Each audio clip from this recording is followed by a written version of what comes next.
Hey, one and only storyteller. So here's where the pain in the butt begins.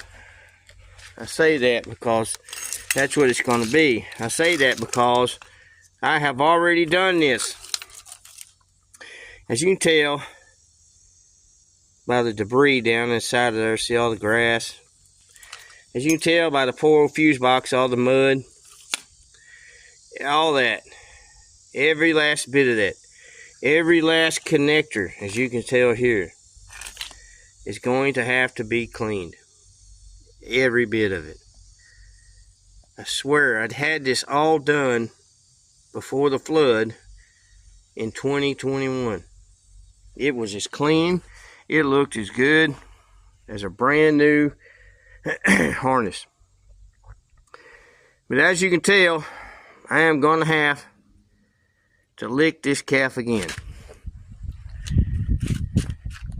We're looking at at least a week, if not weeks, in doing this right here alone.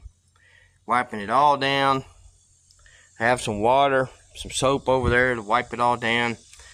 Then I'll have to take something and clean all these prongs. Some of them won't need cleaning. Some like these, gonna need sanding. But all that has to be cleaned. Then I have to come up here and I have to clean all these switches. Take every one of them out, clean them along with the blinker switch. Ignition switch has to be taken out and cleaned.